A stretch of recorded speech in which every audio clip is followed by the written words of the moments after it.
हाँ जी बच्चों, very very good afternoon.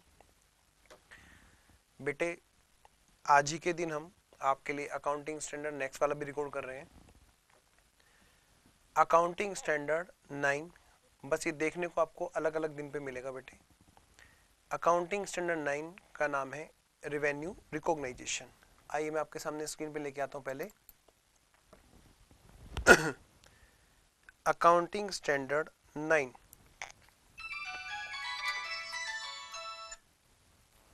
Revenue recognization. सबसे पहले बेटे AS 9 के बारे में हम थोड़ी सी एक ओवरव्यू लेते हैं, उसके बाद में हम इस AS के बारे में बात करेंगे। बेटे AS 9 जो बात करता है रिवेन्यू रिकॉग्नाइजेशन, ये रिवेन्यू का क्या मतलब है? बहुत सुनते रहते हैं रिवेन्यू रिवेन्यू रिवेन्यू। रिवेन्यू और प्रॉफिट में बेटे डिफरेंस है। रिवेन्यू बात करता है ग्रोस की, ग्रोस, और प्रॉफिट बात करता है नेट की। जब रिवेन्यू में से कॉस्ट घट जाता है, घट जाती है, तो प्रॉफिट आता है। ये बेटे बात किसकी हो रही है? यहाँ पे ग्रोस की बात हो रही है। ग्रोस, ग्रोस की रिकॉग्नाइजेशन। रिकॉग्नाइजेशन मतलब इसकी अकाउंटिंग, अकाउंटिंग मतलब बेटे इसकी रिकॉर्डिंग। रिकॉर्डिंग यानी कि इस बात की जनरल एंट्री कब डालें और किस आधार पे डालें, ये बातें हैं। तो AS 9 समझाता है कि हमें कब एंट्री डालनी चाहिए ग्रोस की। अब ये ग्रोस क्या है?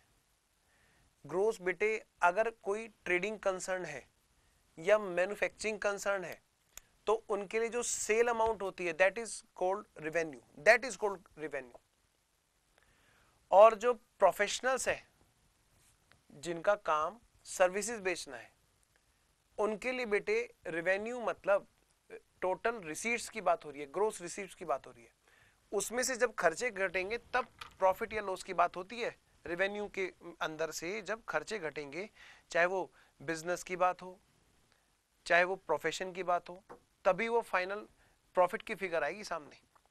फिलहाल यहाँ पे जो बात है, ये AS ये समझाना चाहता है कि आप किस स्टेज पर रिवेन्यू की यानी ग्रोस की, चाहे वो सेल है चाहे वो रिसीट्स है, उसकी एंट्री डाल सकते हैं।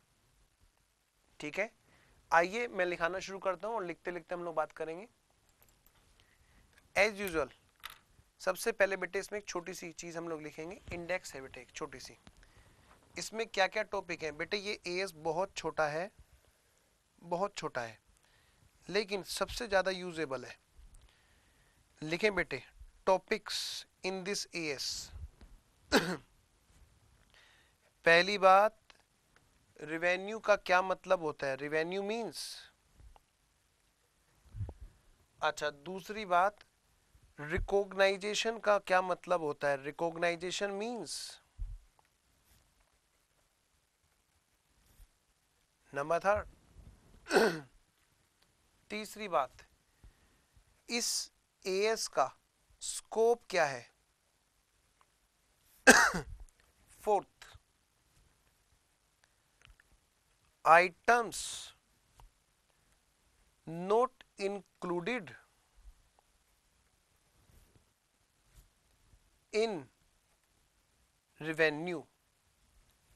Items not included in revenue, किस किस आइटम को नहीं शामिल करेंगे रिवेन्यू के अंदर। नंबर 5, रिवेन्यू के रिकॉग्नाइजेशन का क्या क्राइटेरिया है? रिवेन्यू रिकॉग्नाइजेशन क्राइटेरिया मतलब कि बेटे condition. Revenue recognization criteria. Number 6, treatment of uncertainty, treatment of uncertainty for revenue collection after revenue recognition,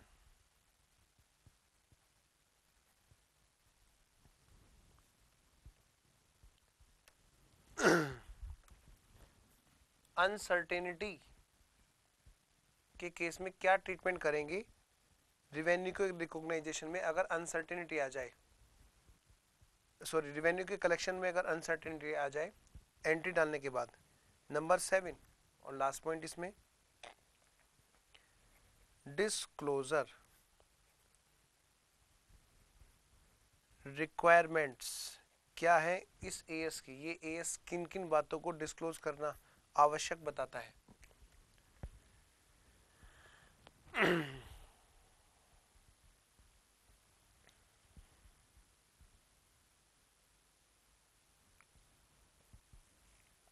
लो बेटे मैं रुका हुआ हूं आपके लिए कि आप इस इंडेक्स को उतार रहे हो।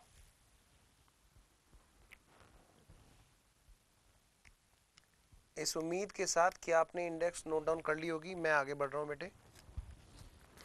Before starting as, before starting as, बेटे इस एएस का पर्पस समझ लो पहले, फिर एएस पढ़ने में मजा आएगा। इस एएस का पर्पस क्या है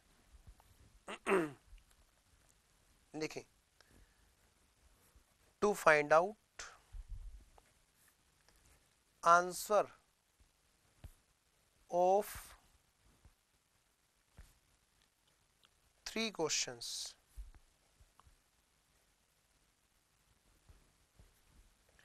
पहला क्वेश्चन, क्या हमें should we make journal entry of gross sale और रिसीप्ट्स और रिसीवेबल।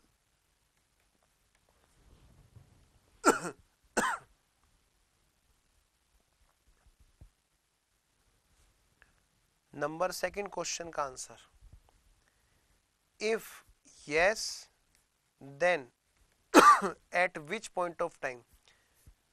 अगर इसका जवाब हाँ है कि हाँ भाई अब हमें एंट्री कर देनी चाहिए सेल की, eight which point of time,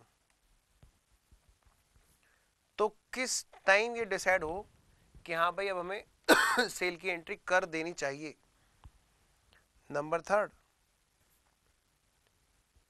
what to do if sale entry या मैं बोलूं सेल नहीं, फिर तो सेल खाली गुड्स की बात हो जाएगी। Gross entry done but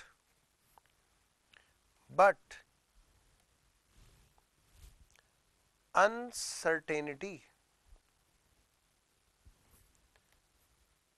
arises, लेकिन उसके बाद में uncertainty arises for amount receiving, कि पता नहीं अमाउंट रिसीव होगी नहीं होगी सेल की या रिसीट्स की, ग्रोस रिसीट्स की, सर्विस फी वगैरह की। आइए बेटे फिर हम लोग करते हैं स्टार्ट लिखना।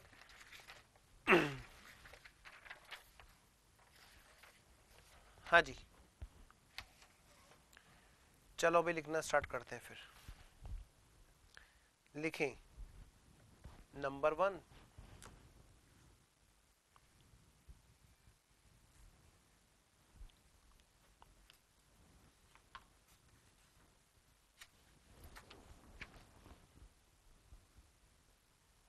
नंबर 1,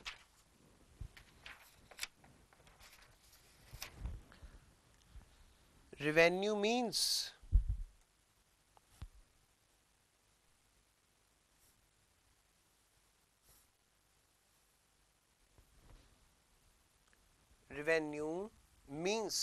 क्या मतलब है जी रेवेन्यू का। सबसे पहले तो इसी बात को समझेंगे।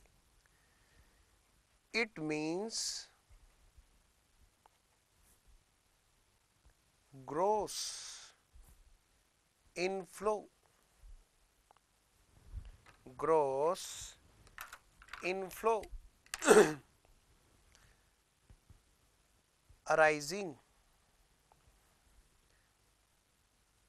in the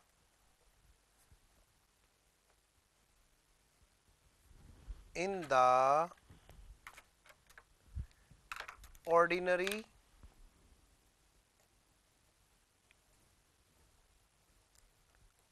course of business। Revenue का मतलब है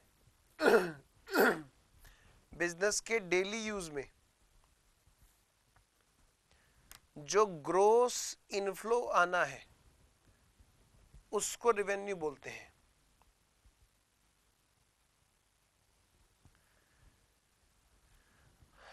हाँ जी, अगली लाइन में लिखें ग्रोस इनफ्लो जिसको रेवेन्यू बोलते हैं मींस टोटल ऑफ, इन सब का टोटल होता है बेटे। नंबर 1 जो हमें कैश रिसीव हो चुका है, ग्रोस माने कुल, यानी बेटे टोटल। अच्छा, कुल ऐसे भी लिखते हैं या फिर total. Cash received, cash received. दूसरा कैश रिसीवेबल। और बेटे तीसरा नंबर 3 अदर कंसीडरेशन, मतलब कि कैश के अलावा, that is other than cash.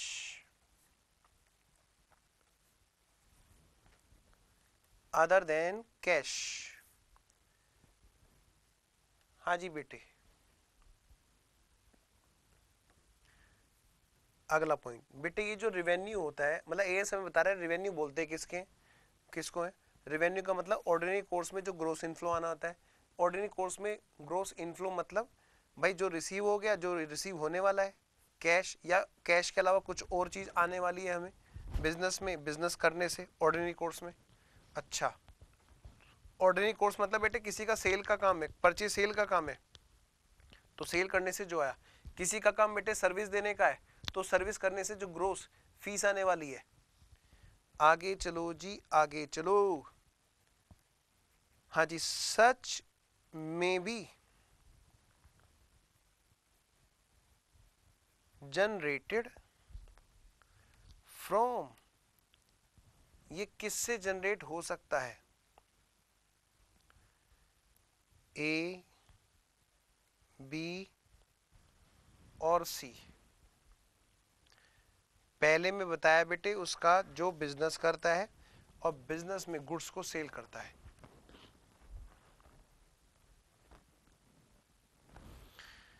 पहला पॉइंट बेटे बिजनेसमैन के लिख रखा है, from the sale of goods, और किससे हो सकता है जी? एंड लिख देते, एंड सॉरी एंड और किससे हो सकता है जी? द रेंडरिंग ऑफ सर्विसेज, और बेटे सर्विसेज को रेंडर करने से भी हो सकता है। एंड और किससे भाई? और किस से भाई? द यूज, बेटे कई बार किराए पे हो सकता है, ध्यान रखना। ये तो है बिजनेसमैन के लिए, ये बेटे सर्विस क्लास पर्सन एम्प्लॉय के लिए, सॉरी एम्प्लॉय नहीं, सर्विस क्लास पर्सन के लिए। और ये जो है बेटे, ये किसी को जब हम कोई किराए पे कोई चीज़ दे सकते हैं, किराए पे कोई प्रॉपर्टी दे दी, या फिर कोई असेट्स और कोई दे दी जिससे रॉयल्टी आए या रेंट आए, या हो सकता है बेटे हमने लोन दे रखा है किसी को, उस पर ब्याज आ रहा है, या हमने कहीं शेयर्स में इन्वेस्ट कर रखा है बेटे, डिविडेंड आ रहा है। और the use of business enterprises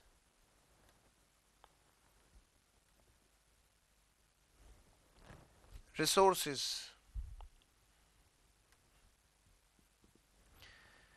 मतलब ये जनरेट किस किस से हो सकता है, गुड्स को बेचने से या सर्विसेज बेचने से, या फिर बिजनेस एंटरप्राइज के रिसोर्स को यूज करने से। कहां पे लगाया बिजनेस का पैसा, रिसोर्सेज बाय अदर्स, किसी और को यूज करा रहे हैं हम लोग।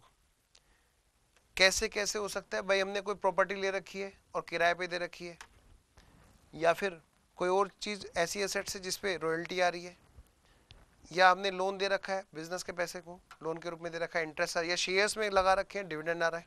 तो लिख रखा है यील्डिंग जो जनरेट कर रहे हैं, यानी हमारे बिजनेस का रिसोर्स कोई और यूज कर रहा है और उनसे क्या चीज जनरेट हो रही है, यील्डिंग इंटरेस्ट, रॉयल्टी और डिविडेंड,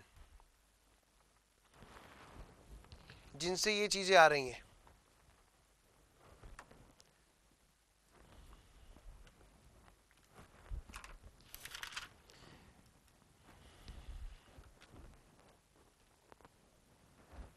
नोट, एक छोटा सा नोट में डाल देता हूं बेटे। एक चीज के बारे में एएस में अलग से लिखा हुआ है क्या, हाँ जी, एक छोटा सा नोट।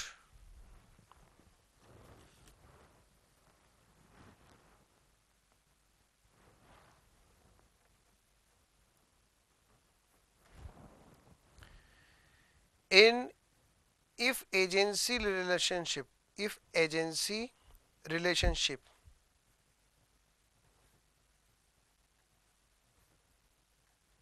then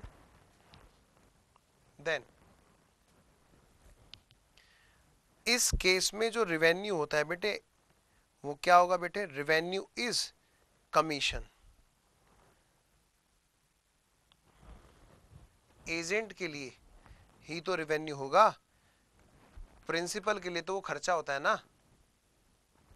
तो एजेंट कब एंट्री डाले कमीशन की, उसके लिए एस9 भी बात करेगा। तो एस9 किन किन रेवेन्यू की बात करता है बेटे, आपके सामने है। गुड्स की सेल, सर्विस की sale, use of business resources use करा रहे हैं अदर्स को और उनसे क्या पा रहे हैं, या तो ब्याज पा रहे हैं या फिर रॉयल्टी या फिर डिविडेंड। एजेंसी में जब हम सर्विस बेचते हैं तो बेटे कमीशन हमारा रेवेन्यू होता है। आइए बेटे अगला हेडिंग डालें, recognition.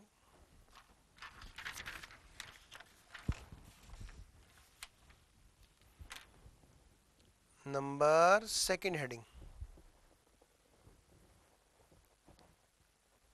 Recognition.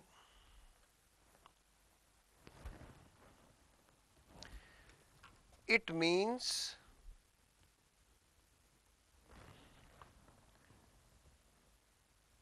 recording in the financial statement। Recognization का क्या मतलब होता है बेटे, फाइनेंशियल स्टेटमेंट में इसको कब रिकॉर्ड करना है। आइए बेटे अगला हेडिंग, एएस का स्कोप क्या है।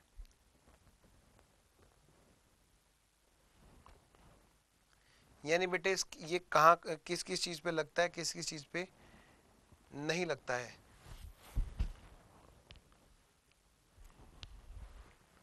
हाँ जी, दो हेडिंग है इसमें, एक तो ये वाला हेडिंग है एएस डील्स विद, किन किन पर बात करता है।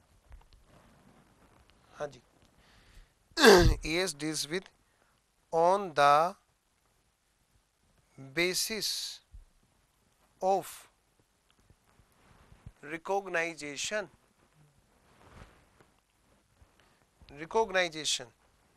Of revenue. बेटे ये किस चीज पे वर्क करता है ये एस, ये रिकॉग्नाइजेशन के बेसिस पर वर्क करता है। क्या क्राइटेरिया है रिवेन्यू रिकॉग्नाइज करने का? कौन सा रिवेन्यू? रिवेन्यू फ्रॉम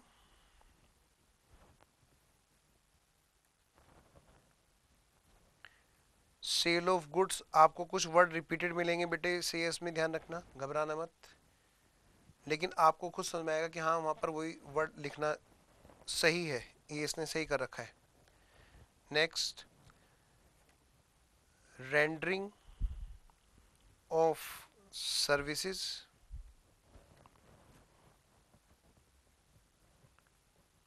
और जी use of business resources by others. हमारा पैसा जब हम किसी और जगह पर लगाते हैं, यूज कराते हैं किसी और को, और बदले में क्या लेते हैं? डिविडेंड और क्या था? इंटरेस्ट। इंटरेस्ट, रॉयल्टी और dividend. Interest, royalty, dividend etcetera.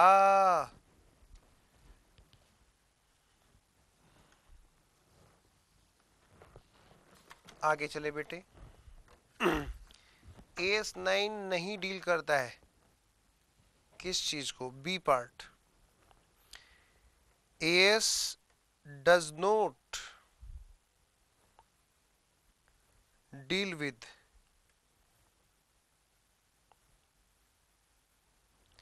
AS9, this AS does not deal with, किसके साथ में डीलिंग नहीं करता है, किस चीज को कवर नहीं करता है? देखें, it doesn't deal with revenues from followings.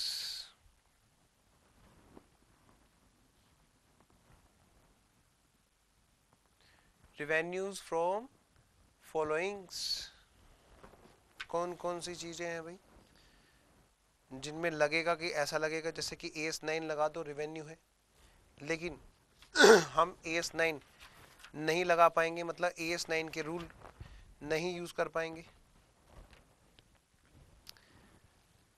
हाँ जी,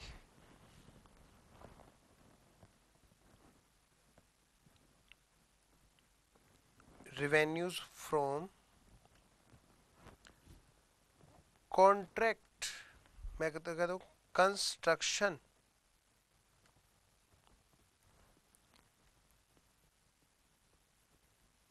कॉन्ट्रैक्ट्स, क्योंकि बेटे इसको अलग AS में पकड़ लिया गया, AS7। अगला AS शायद हम वही करें, AS7। ये बात AS ने नहीं बोल रखी है, ये अंदर की बात है, बताना मत। आगे चलते हैं। मतलब एग्जाम में मत लिखना, बताना मत। गवर्नमेंट ग्रांट्स, गवर्नमेंट वाले, मतलब गवर्नमेंट कई बार आप किसी की हेल्प करती है तो या तो उसको सस्ता सामान दिला देती है, उसको बोलते हैं सब्सिडी, या फिर उसको कैश पकड़ा देती है। जब कैश दे देती है, कैश में हेल्प करती है किसी की, तो उसको बोलते हैं गवर्नमेंट ग्रांट। बेटे इसके लिए सेकंड ग्रुप में AS12 अलग AS है, इसलिए मतलब ये अंदर की बात है ब्रैकेट वाले, क्योंकि ये अलग AS में कवर है, इसी वजह से इस AS ने इसको छोड़ रखा है, कह रहे इनकी बातें हम नहीं करेंगे। लीज अकाउंटिंग, लीज बेटे एक तरह से आप फिलहाल किराया समझ लो, किराया, उसके बारे में AS19 बात करता है, सेकंड ग्रुप में बात होती है। नंबर 4, फॉरेन एक्सचेंज से जो रेवेन्यू आएगा भाई उसके लिए भी अलग एक AS है वैसे। Number 5, sale of fixed assets, oh my god, इसके लिए भी एक अलग से AS है, AS10। ओहो सर फिर ये क्या पकड़ रहा है बेटे? तीन ही चीज बची इसके पास, गुड्स, सर्विसेज और इंटरेस्ट डिविडेंड रॉयल्टी। एक और चीज की ये मना करता है, कह रहा है खबरदार जो आपने हमसे बात की सेल ऑफ इन्वेस्टमेंट्स पर जो रिवेन्यू आ रहा है क्योंकि कौन से एएस में कवर है, जल्दी सोचो सोचो, तब तक मैं आगे लिखता हूं, ये तो आपको पता होना चाहिए।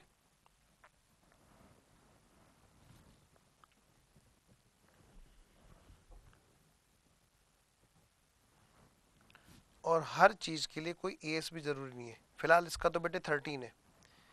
इंश्योरेंस कॉन्ट्रैक्ट्स इसके लिए तो बकायदा एक एक्ट बना हुआ है, जानने के लिए देखिए सेकंड ग्रुप की film IPCC second group advance account, insurance company. फिर है जी रिवैल्यूएशन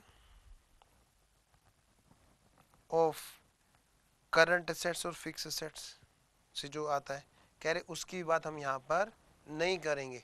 वैसे रिवैल्यूएशन जो फिक्स एसेट्स का है वो तो बेटे एस 10 में है। हाँ जी बेटे मैं रुक गया बेटे रुक गया। नोट डाउन करो जी, नोट डाउन करो। छोटा सा एएस, प्यारा सा एएस, राज दुलारा एएस 9 हमारा।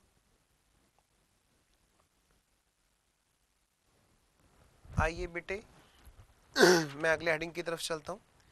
Items not included in revenue, अगला हेडिंग हमारा नंबर 4 है शायद, बल्कि अगली शीट यूज करता हूं।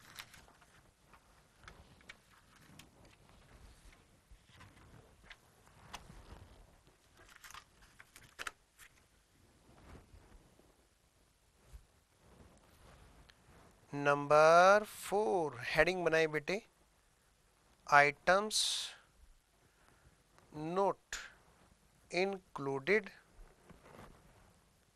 In revenue. बेटे एएस 9 के अकॉर्डिंग रेवेन्यू में क्या क्या चीजें हैं जो कि शामिल नहीं मानी जाती है, रेवेन्यू में नहीं मानेंगे, लिखें।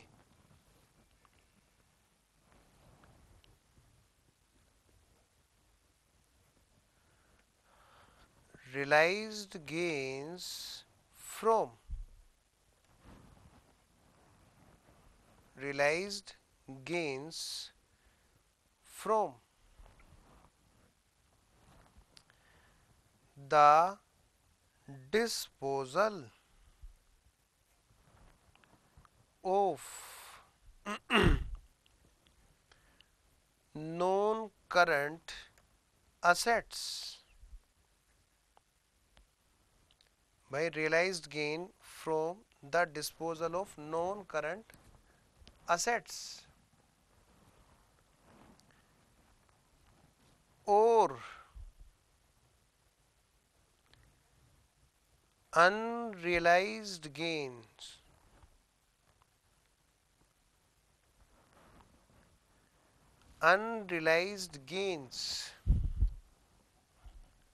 resulting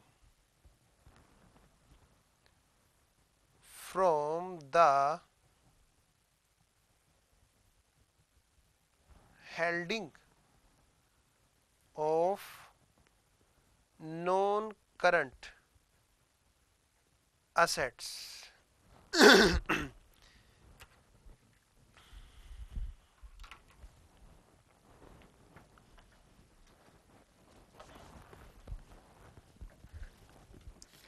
हाँ जी बेटे, और मैं रुक गया था ये सोच के कि हाँ भाई आप लोग नोट डाउन कर रहे हैं। बेटे एक बात तो बताओ, एक मिनट जरा स्क्रीन को देखो, इस एएस ने क्या कहा था, रिवेन्यू का क्या मतलब है, ऐसा इनफ्लो, ग्रोस इनफ्लो जो ऑर्डिनरी कोर्स ऑफ बिजनेस में, जो हमारे बिजनेस का मेन काम है, जो डेली यूज का काम है हमारा, उसमें जो आएगा that will be called revenue. बेटे देखना जरा, रियलाइज भले ही हो गया हो कोई प्रॉफिट हुआ या रिसीव जो भी हुआ, on disposal of non current assets. हमारा कोई काम नॉन करंट असेट्स में डील करना है? नहीं। फिक्स एसेट्स बेची? नहीं, यहाँ उसकी बात नहीं होगी। कह रहे ऐसे प्रॉफिट को, ऐसे गेन को, ऐसे रिसीट्स को, चाहे वो रियलाइज ही क्यों ना हो गई हो, हम उसकी बात नहीं करेंगे। अब रियलाइज लिखने से कहीं ऐसा ना हो जाए, रियलाइज और नॉन करंट लिखने से कहीं ऐसा ना हो जाए कि लोग उलझ जाएं, वो कहें अच्छा अनरियलाइज का क्या होगा। इसीलिए इसे इसने एक वर्ड और लिखा, अनरियलाइज्ड गेन फ्रॉम हेल्डिंग। यही नहीं कि डिस्पोजल की बात हो रही है बेटे, हेल्डिंग की भी बात हो रही है। किसी की जमीन के रेट बढ़ गए, 1 करोड़ की जमीन थी, 24 करोड़ लोग मुआवजा दे रहे हैं, सरकार मुआवजा देने को तैयार है, वो ले नहीं रहा अभी। बेटे उसने हेल्ड कर रखी है ना, और वो गेन अभी उसे रियलाइज ही नहीं हुआ। तो बेटे ऐसे केस में भी कहा कि ऐसी चीज हमारे रेवेन्यू की डेफिनेशन से बाहर है, क्योंकि वैसे हमने पहले उसमें लिख दिया था gross inflow from ordinary course of business. अगला पॉइंट पढ़े, unrealised gains from change in the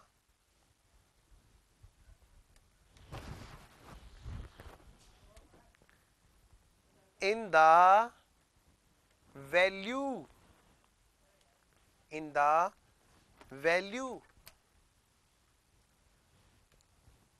of, in the value of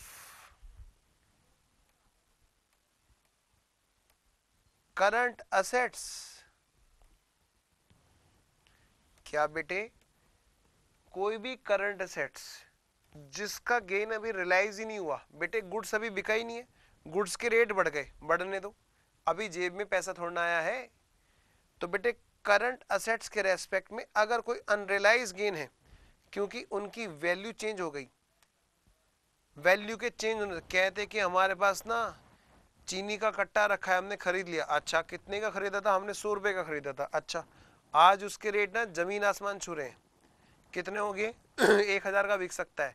900 रुपये चाहूँ तो आज कमा लूँ, चाहूँ तो ना, अभी तो नहीं चाहा ना, अभी जेब में पैसा आया नहीं, हीरो बन रहे हो। कह रहे अनरियलाइज गेन, वो जेब में आया नहीं है ना 900 रुपये, पूरे 1000 रुपये, तो आप उसकी एंट्री 1000 रुपये, सॉरी 1000 रुपये, आप उसकी एंट्री भी नहीं डाल सकते। गेन्स तो बात करता है रिसीट्स। आगे चलिए, अगला नंबर। अच्छा अभी इसमें कुछ रह गया, रुको। एंड, एक और बात एएस में लिखी हुई है, एंड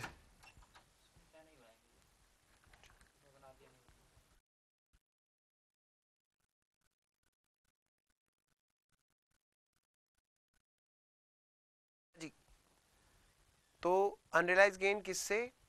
एक तो करंट असेट्स की वैल्यू के चेंज हो जाने से, और क्या?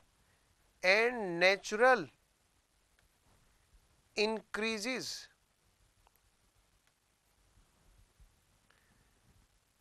in the herds and agricultural and forest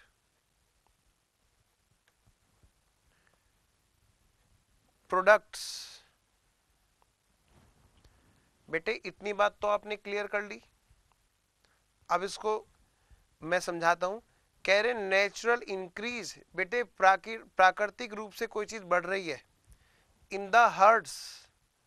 hertz शायद पशु का झुंड होता है शायद, जो मुझे याद है, हर्ड्स या फसल होती है।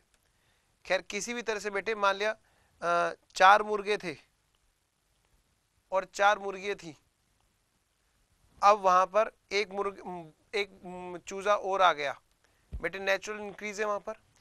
अच्छा इधर 4 खेत में हमारे गन्ने लगे हुए थे, वो गन्ने हमने काट लिए थे, वहां पर बेटे नेचुरल इंक्रीजमेंट हो रहा है, ठीक है, और गन्ने आ गए। या फिर भांग के पेड़ थे, भांग के पेड़ लगे हुए थे बेटे, उनको काट लिया गया, बेच दिया गया बाजार में। कई लोग होते हैं जो नशे का कारोबार करते हैं, वहां पर वो भांग के पेड़ अपने आप फिर से उग जाते हैं बेटे, ठीक है ना, वो फॉरेस्ट प्रोडक्ट में आएंगे शायद जी, ठीक है। तो ऐसी चीजों से जो गेन आएगा उसको हम यहां पर कवर नहीं करेंगे, अनरियलाइज गेन, जब तक वो बिक ना जाए। अगला पॉइंट, और दूसरी बात बेटे डेली यूज में होगा तब तो हम बात करेंगे। अगला पॉइंट बेटे, अब कह रहे चाहे रियलाइज्ड हो या फिर अनरियलाइज्ड हो, अभी तक तो एएस में यही पढ़ रहे हैं रेवेन्यू क्या है, रिकॉग्नाइजेशन का क्राइटेरिया तो बेटे अभी शुरू ही नहीं हुआ, वो बहुत छोटा सा है। सही बताऊं तो एएस का जो मेन पॉइंट है वो तो बहुत छोटा सा है, इधर उधर की फालतू चीजों में काफी लिखना पड़ता है। रियलाइज या अनरियलाइज गेन कि कह रहे हैं चाहे रिसीव हो गया चाहे ना रिसीव हो गया हो, किससे, फ्रॉम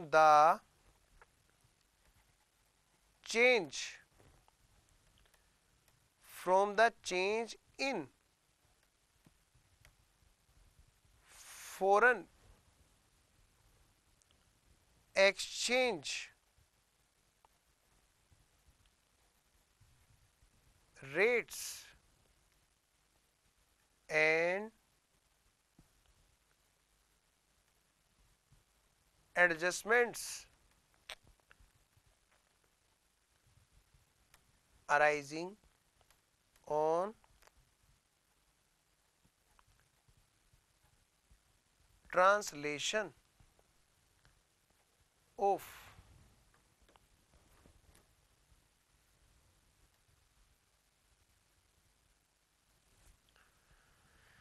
foreign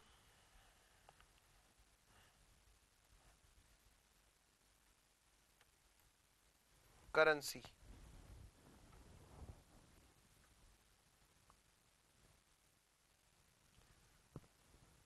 कह रहे चाहे रियलाइज हो गया हो चाहे अनरियलाइज हो गया हो, चाहे जेब में आया हो या ना आया हो, अगर चेंज होने की वजह से फॉरेन करेंसी का रेट चेंज हो जाने की वजह से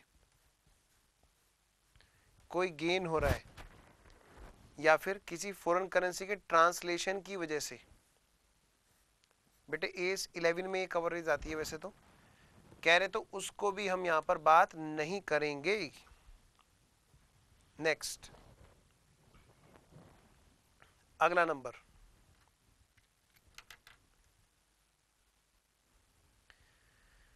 realised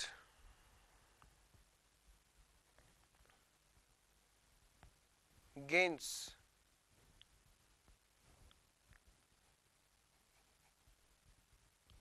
resulting from the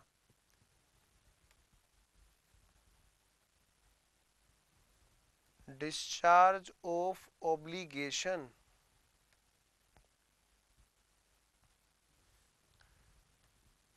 resulting realized gains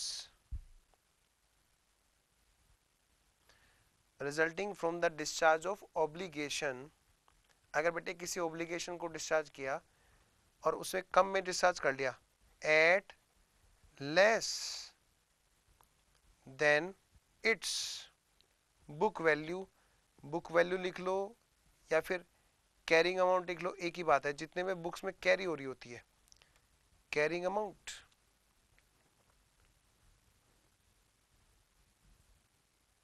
तो ऐसे केस में भी ऐसे भी गेन की हम बात यहाँ पर नहीं कर रहे हैं। जैसे बेटे क्रेडिटर से डिस्काउंट की बात हो रही है, रोज रोज का काम थोड़ा ना है, हम किसी नहीं तो डिस्काउंट देगा ही देगा, मर्जी थोड़ा ना है बेटे, सामने वाले के कन्विंस पावर पे डिपेंड होता है, और वो कन्विंस होगा कि नहीं होगा उसकी अपनी कैपेसिटी पे भी डिपेंड होता है। ये थोड़ा ना कि हमारा डेली यूज का काम नहीं, हम तो अपने कस्टमर को कम पैसे देते हैं, कोई नहीं आएगा। खैर आगे बढ़ता हूँ, एक लास्ट पॉइंट और है इसमें, अनरियलाइज्ड gain from restatement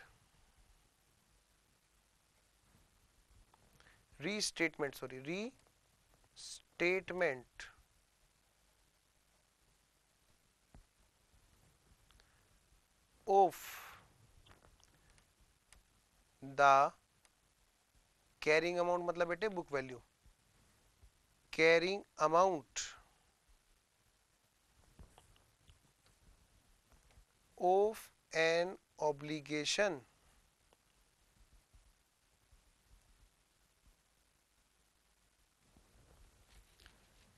कह रहे जो गेन रियलाइज हुआ ही नहीं, अनरियलाइज गेन, किससे बेटे? From restatement of carrying amount of an obligation. अगर कोई लायबिलिटी बेटे रिवाइज हो रही है अपने आप और उसकी वैल्यू देखो कम हो रही है, तो उससे बेटे गेन जो है वो रियलाइज थोड़ा हुआ जब तक आप उसका पेमेंट नहीं कर देंगे। आई होप कि आपने यहाँ तक समझ लिया और नोट डाउन कर लिया है। फिर भी मैं रुक गया, हो सकता है किसी का कुछ छूट रहा हो, बेटे नोट डाउन कर लीजिए।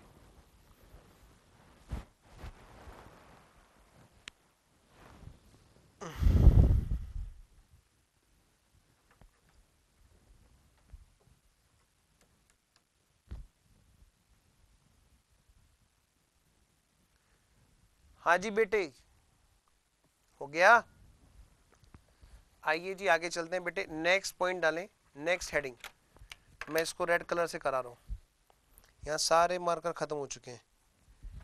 एक काम करना, अपने अपने सेंटर वालों से बोलना कि आप मार्कर भेजे, तभी यहाँ पे समझ में आएगा किसी को कि इस तरह से इतने बड़े लेवल पे आप क्लास करा रहे हो और मार्कर वहाँ पे अरेंज नहीं है। हाँ जी, बार बार कहते कहते मैं थक चुका हूँ। रिवेन्यू रिकॉग्नाइजेशन, बेटे सही बताऊं, आप नाराज मत हो जाना, एएस का मेन पॉइंट तो हमारा अब आया है। रिवेन्यू रिकॉग्नाइजेशन, पहली बात तो इसका है मीनिंग, कि इस बात का क्या मीनिंग होता है। लिखें, it is mainly, it is mainly concerned with, it is mainly concerned with the timing, बस ये बताता है टाइमिंग, with the timing मतलब कि कब एंट्री करें, of, with the timing of revenue recognition।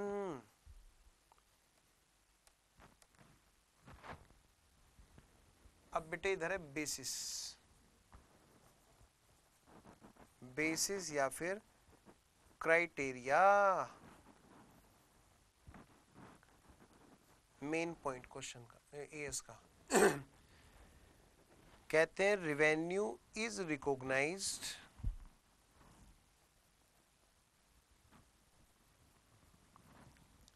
if following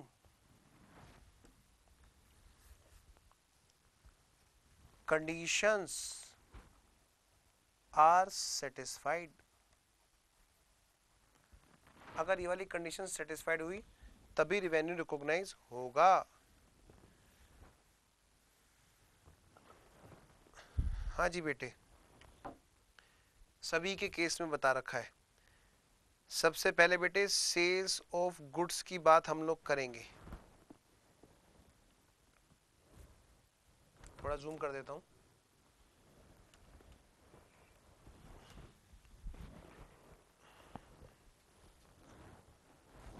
हाँ जी, फिर बात आएगी बेटे सर्विस रेंडरिंग,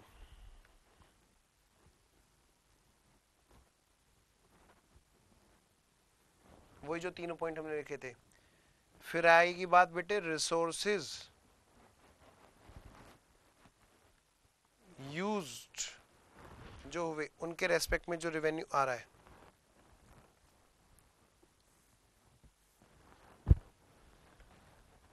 हाँ जी, आइए बेटे मैं आपको लिखाता हूं सेल ऑफ गुड्स के बारे में एएस क्या कहता है। सबसे पहली बात कहता है कि सेलर जो है ना, सेलर उसने ट्रांसफर कर दी है, ट्रांसफर्ड प्रॉपर्टी, बेटे यहाँ प्रॉपर्टी का मतलब गुड्स से है, यहाँ प्रॉपर्टी का मतलब बेटे गुड्स से है।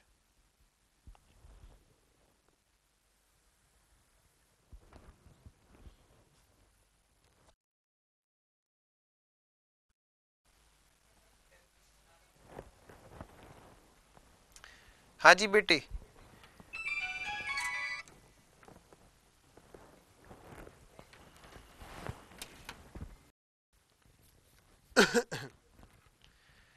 सेलर ट्रांसफर्ड प्रॉपर्टी, पहली बात तो बेटे सेलर ने ट्रांसफर कर दी वो प्रॉपर्टी, इस पर लगाएं स्टार, स्टार नंबर 1 और अगले पेज पर लिखना शुरू करें जल्दी से, ठीक है। स्टार नंबर 1 यानी क्या मतलब होता है, सेलर ने प्रॉपर्टी ट्रांसफर कर दी हो, ये कब माना जाएगा। आपने तो बेटे पढ़ रखा है sales of goods act, sales of goods act में आपने पढ़ रखा है कि कब माना जाता है कि गुड्स, हेलो,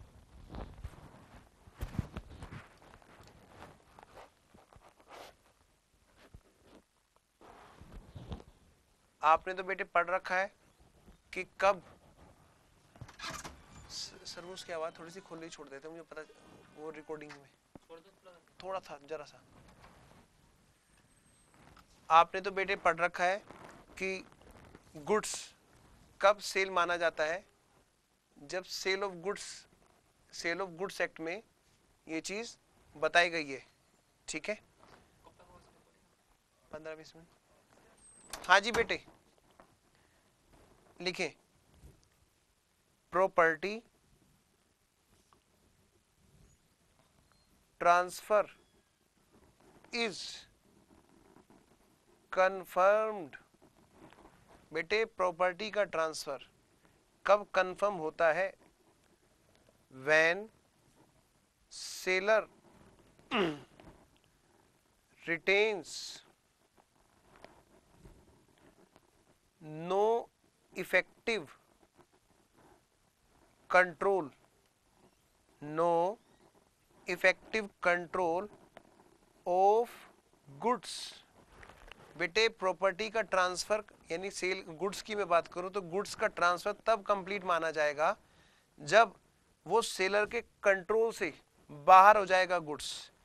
कंट्रोल से बाहर मतलब भाई मान लिया वो सेलर उस गुड्स को वापस ले सकता है, तो हम ये बिल्कुल नहीं मानेंगे कि वो उसके कंट्रोल से बाहर है, ठीक है। Next, generally it is checked, generally it is checked through bill, generally ये बेटे बिल्स से चेक होता है, बिल्स मतलब बेटे इनवॉइस, सेल्स इनवॉइस जो होते हैं, परचेज इनवॉइस जो होते हैं, ठीक है। आगे बढ़ते हैं बेटे, risk and rewards is checked, risk and reward किस तरह से पता चलता है कि ट्रांसफर हो गया है, इज चेक्ड थ्रू डिलीवरी, जब बेटे फिजिकली डिलीवर कर दिया जाता है तो रिस्क ट्रांसफर हो जाता है, ओनरशिप कट ट्रांसफर होगी बेटे जब बिल कट जाएगा, आपने पढ़ रखा है सेल ऑफ गुड्स एक्ट में।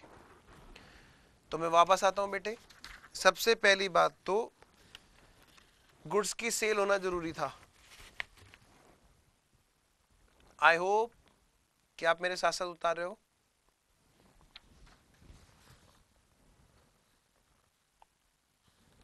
हाँ जी, दूसरी बात जो है वो सिर्फ इसी में नहीं बेटे, सभी में बेटे कॉमन है, मैं यहां पे जो लिखूंगा वही बेटे फिर यहां पे भी और यहां पे भी होगी। हाँ जी, नो अनसर्टेनिटी, और ये पता हो जाए कि कोई भी अनसर्टेनिटी नहीं है, कोई भी कंफ्यूजन नहीं है, अनसर्टेनिटी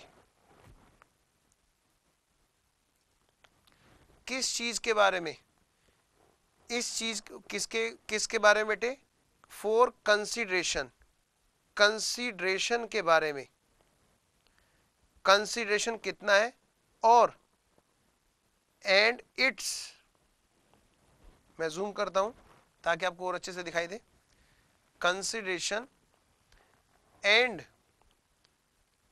इट्स कलेक्शन, और इसके कलेक्शन के बारे में।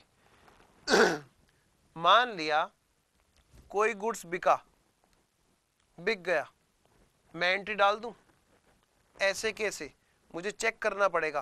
पहली बात तो बिका है कि नहीं बिका है, कैसे चेक करूंगा, उसका बिल देखूंगा, उसके बाद मैं देखूंगा वो गुड्स फिजिकली डिलीवर भी हुआ है कि नहीं हुआ है, रिस्क एंड रिवार्ड ट्रांसफर हुआ है कि नहीं हुआ है।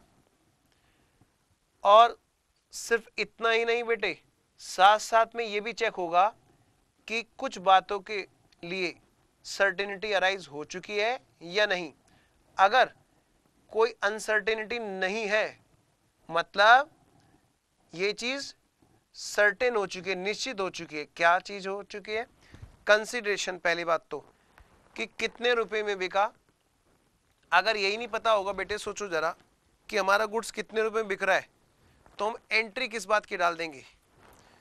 दूसरी बात, और वो पैसा आएगा इस बात की अगर श्योरिटी नहीं होगी, तो एंट्री डाल के क्या अचार डालेंगे, एंट्री डाल के क्या करेंगे बेटे, एंट्री तो आप किसी पे बनाते रहो। जब वो पैसा आना ही नहीं है, उसके कलेक्शन की कोई श्योरिटी नहीं है, तो आप उसकी अकाउंटिंग करके क्या करोगे। इस एएस ने इसी बात को बोला, इस अकाउंटिंग स्टैंडर्ड ने यही बोला। पहली बात तो सेल हो गई हो गुड्स की, दूसरी बात कोई अनसर्टेनिटी नहीं रही हो, कोई अनिश्चितता नहीं हो, यानी निश्चित बात हो गई हो। किस बारे में बात निश्चित हो गई हो, कितने रुपए में मिलेंगे, और मिलेंगे भी या नहीं मिलेंगे। आइए बेटे अगले पॉइंट की तरफ चलते हैं। एएस ने सर्विसेज के लिए भी क्राइटेरिया बताया। क्या, सर्विसेज परफॉर्म हो गई हो, सर्विसेज परफॉर्म हो चुकी हो। बेटे इसके लिए लगाएं स्टार नंबर 2। इसको अभी हम अलग से एक्सप्लेन करेंगे। आओ बेटे स्टार 2 लिखें।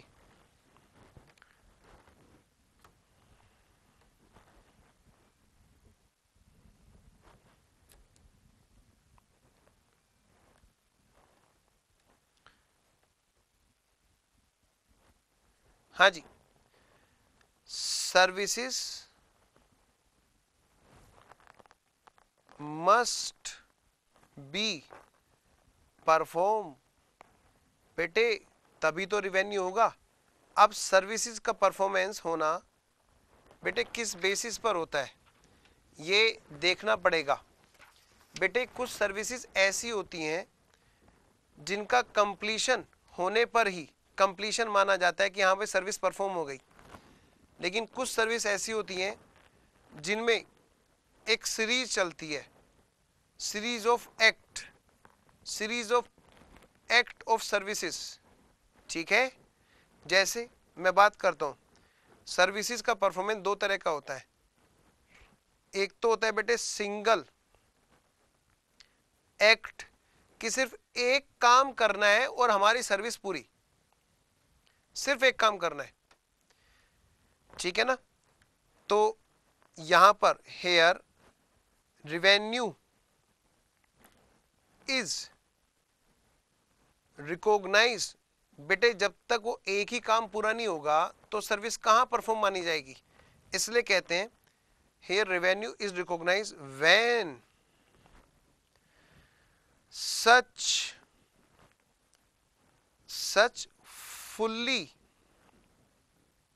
such act, दोबारा लिखता हूं काट के, such act is fully performed। बेटे जब ये काम पूरा कर दिया गया तब माना जाएगा कि सर्विस परफॉर्म हो चुकी है। ठीक है, इसका एग्जाम्पल एक बेटे, सबसे अच्छा एग्जाम्पल, इमोशनल नहीं, समझ के सोचना है बेटे, कैसे, बिल्कुल सही चीज। ऑपरेशन, कोई डॉक्टर है जो सर्विस दे रहा है, वो अपनी फीस ले रहा है, किसी का ऑपरेशन करके वो किसी का ट्यूमर वगैरह बाहर निकाल रहा है, कोई चीज है जो ठीक कर रहा है, तो डॉक्टर अपनी फीस को अपनी इनकम कब माने? जब उसने मरीज को ऑपरेशन थिएटर में ऑपरेशन के स्ट्रेचर पे लिटाया, तब भागा भागा जाए? छोड़ो मरीज को, पहले हम जरा अपनी फीस की एंट्री डाल दें। नहीं, तब जब उसने मरीज को खोल दिया, मतलब ऑपरेशन के पर्पज से, तो भागा भागा जाए, मरीज गया भाड़ में, पहले एंट्री डाल दे। बोलो ऐसा होगा क्या? क्या उसने सर्विस परफॉर्म कर दी? नहीं। जब उसने ट्यूमर निकाल दिया तब, या जब उसने पूरी सर्विस परफॉर्म कर दी, बाकायदा टाँके वाके सब लगा के मरीज ऑपरेशन थिएटर से बाहर आ गया सुरक्षित, सब चीजें एकदम नॉर्मल है, और मरीज ठीक होके घर चला गया, बेटे सर्विस तो तभी परफॉर्म मानी जाएगी ना, क्योंकि वो एक ही तो एक्ट है। तो एक एक्ट जब तक पूरा नहीं होगा तो सर्विस कहां से परफॉर्म मानी जाएगी? तो बेटे ऐसी सर्विसेज जो एक सिंगल एक्ट होती हैं, तो उनका एक्ट पूरा परफॉर्म होने पर ही सर्विस पूरी परफॉर्म मानी जाती है। अच्छा, दूसरी बात, या फिर कुछ सर्विसेज ऐसी होती हैं, ए सीरीज ऑफ एक्ट्स, जहां पर एक्ट्स की एक, मतलब एक्ट्स मतलब बेटे काम, जहां पे काम की एक सीरीज चलती है। यहां पर एक ही काम था, यहां पर एक सीरीज है बेटे काम करने की। लिखे, पहले एक बार लिखे तब मैं समझाऊंगा इसका example. Here revenue is recognised when act of such series completed partly, बेटे कम से कम कुछ पार्ट तो उसका कंप्लीट हो जाए, तब वो सर्विस को परफॉर्म मान सकते हैं प्रोपोर्शनेटली। इन दिस केस मान ले बेटे आधी सर्विस हुई है, तो आधी सर्विस का रेवेन्यू मान सकते हैं। In this case proportionately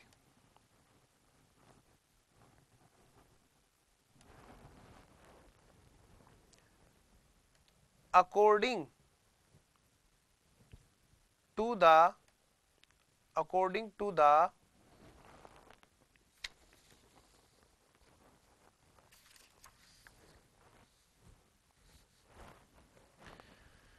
according to the portion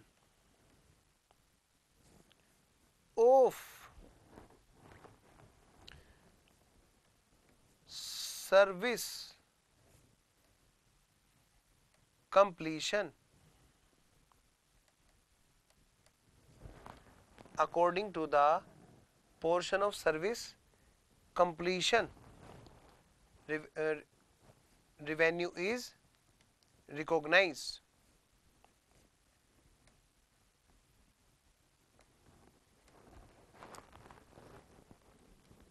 जैसे बेटे टीचिंग, अगर 10 चैप्टर पढ़ाने हैं, 5 चैप्टर पढ़ा लिए, तो टीचर 5 चैप्टर की इनकम को, फीस को इनकम के रूप में रिकॉग्नाइज कर सकते हैं। आइए बेटे, मैं आगे बढ़ना चाहता हूं।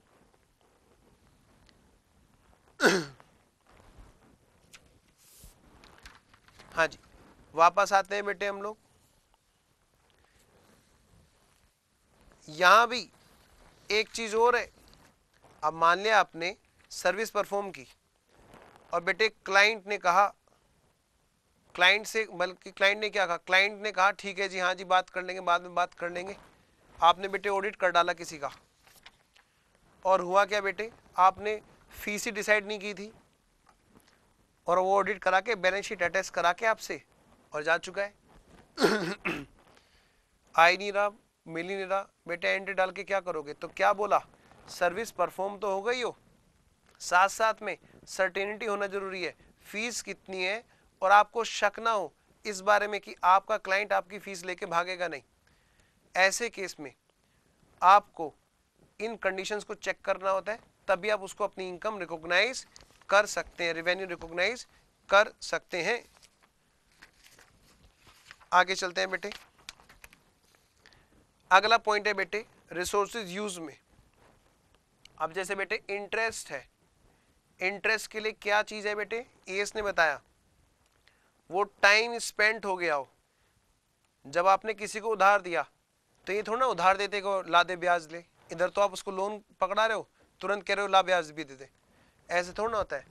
जितने टाइम के लिए यूज के लिए उसने ब्याज देना है उतना टाइम पहले स्पेंड तो हो जाए। बेटे रॉयल्टी, रॉयल्टी की मैं बात करूं तो रॉयल्टी के लिए बेटे पहले कंडीशन तो सेटिस्फाइड हो जाए, जिन कंडीशंस के बेसिस पर आपने उनको ये चीजें दे रखी हैं, अगर वो कंडीशन सेटिस्फाइड हो जाती हैं तभी तो रॉयल्टी मिलती है। फॉर एग्जांपल कोयले की खान, मान लिया आप गवर्नमेंट हो, आपने किसी को कोयले की खान किराए पे दे रखी है, और कंडीशन ये है कि वो वहां पे से जितनी यूनिट्स निकालेंगे उतनी पर वो आपको रॉयल्टी देंगे, तो बेटे पहले वो यूनिट्स तो निकाल ले उतनी। ऐसे ही बेटे बुक के रेस्पेक्ट में आपने अपनी बुक छपवाई और कहीं पे दे रखी प्रोडक्शन के लिए पब्लिकेशन को, तो जितनी यूनिट्स बिकेंगी उस पर उतनी ही वो रॉयल्टी दी जाती है। पहले बेटे कंडीशन सेटिस्फाई हो जाए कि हाँ भाई बुक बिक रही है। इसके बाद बेटे अगला नंबर बात होती है रॉयल्टी के बाद में बेटे डिविडेंड की, डिविडेंड की।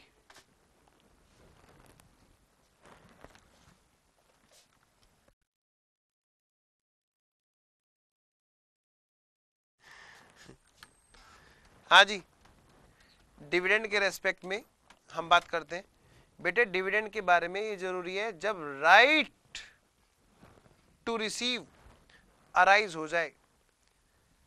राइट टू रिसीव कब अराइज होता है बेटे, जब डिविडेंड डिक्लेयर किया जाता है, उससे पहले नहीं, और साथ में ये भी पता हो कि डिविडेंड कितना है और मिलेगा या नहीं मिलेगा। जब ये कंडीशन सेटिस्फाई हो जाती है बेटे तभी आप उनको रेवेन्यू के रूप में रिकॉग्नाइज कर सकते हैं। प्लीज नोट डाउन कर ले, मैं आपके लिए रुक रहा हूं बेटे। हो सकता है किसी बच्चे को ये जूम में दिखाई ना दे, मैं थोड़ा और जूम करता हूँ, मार्कर थोड़े ऐसे ही हो रहे हैं बेटे।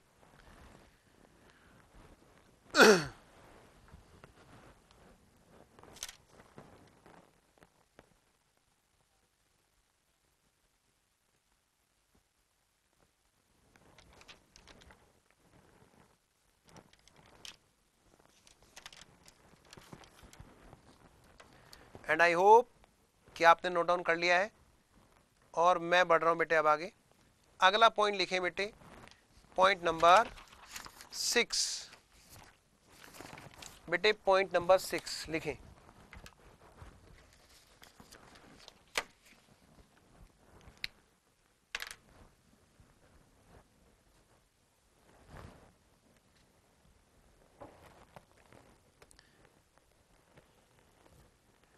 कॉमन, अच्छा पॉइंट नंबर 6 से पहले एक नोट लिखें, कॉमन नोट फॉर ऑल, चाहे सर्विस क्लास पर्सन हो, चाहे बिजनेस क्लास पर्सन हो, और चाहे बेटे रिसोर्सेज यूज करा रहे हो, सभी जगह बेटे इंश्योरेंस क्लेम की बात हो सकती है। In case of insurance claim and price revision, price revision, मान लिया बेटे आप लोगों की फीस बढ़ाई जा रही है, लेट सपोज, क्या उसको कोचिंग इंस्टीट्यूट जहां पढ़ रहे हैं वो अपनी इनकम मान सकते हैं? नहीं, जब तक उस बारे में श्योरिटी ना हो जाए, आप एक्सेप्ट ना कर लो इस बात को कि ठीक है सर। मेरी बात समझ रहे बेटे? पर्पस मेरा आपको एग्जांपल समझाना है, इसलिए मैं बात बोल रहा हूँ बेटे। इंश्योरेंस कंपनी पर केस कर रखा है इंश्योरेंस क्लेम के लिए, क्या वो इनकम मान ले? नहीं, अभी तो इंश्योरेंस का सर्वेयर आएगा, जब वो उस चीज़ को एक्सेप्ट करेगा, रिपोर्ट साइन होगी, तब उसके बाद में इंश्योरेंस क्लेम को हम इनकम मान सकते हैं, जब वो एक्सेप्टेंस दे दे, लेटर दे दे घर पे कि हाँ भाई क्लेम एक्सेप्टेड। तो इन केस में क्या कहते हैं, revenue is recognised if certainty exists। अगर सर्टेनिटी एग्जिस्ट होती है तभी रिवेन्यू को रिकॉग्नाइज करते हैं। बेटे अगला हेडिंग डालें, ट्रीटमेंट इन अकाउंट्स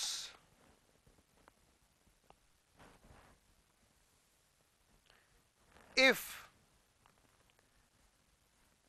after revenue recognition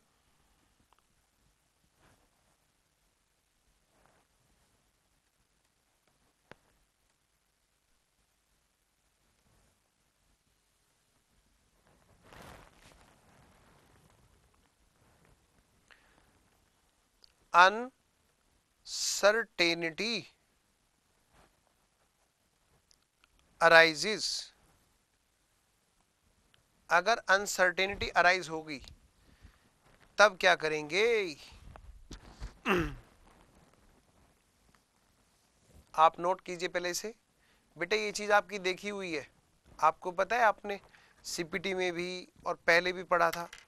वहां पे आपने क्या किया था बेटे, पहले सेल की एंट्री हो गई थी डेटर को क्रेडिट सेल करने की, बाद में उस डेटर पर शक जनरेट हुआ कि भाई वो हो सकता है पैसे ना दे, रिजर्व फॉर बैड डेट्स आपने बनाई थी, प्रोविजन फॉर बैड डेट्स बनाई थी, प्रोविजन फॉर डाउटफुल डेट्स। आइए बेटे वही चीज यहां पे से गई है, if there any uncertainty arises then necessary provision will be made।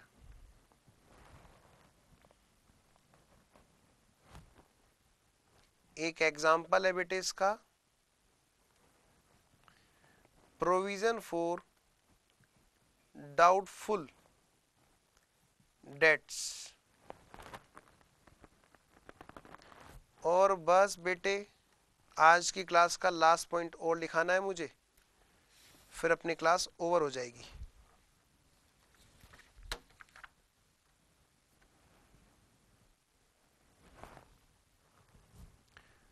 Disclosure requirement.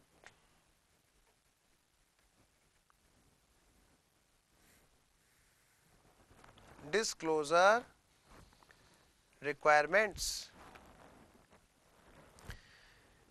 AS9 कहता है इन बातों को जरूर डिस्क्लोज करें।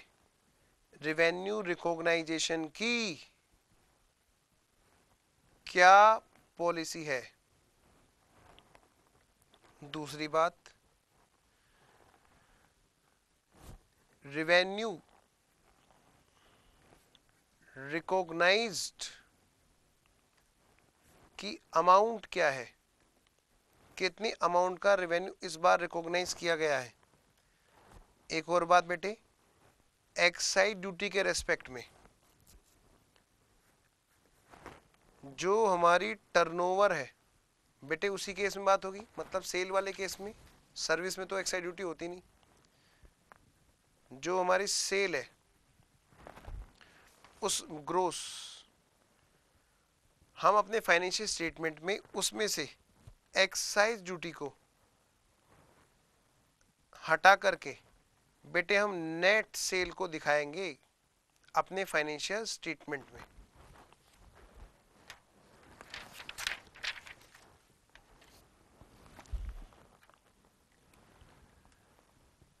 हाँ जी बेटे,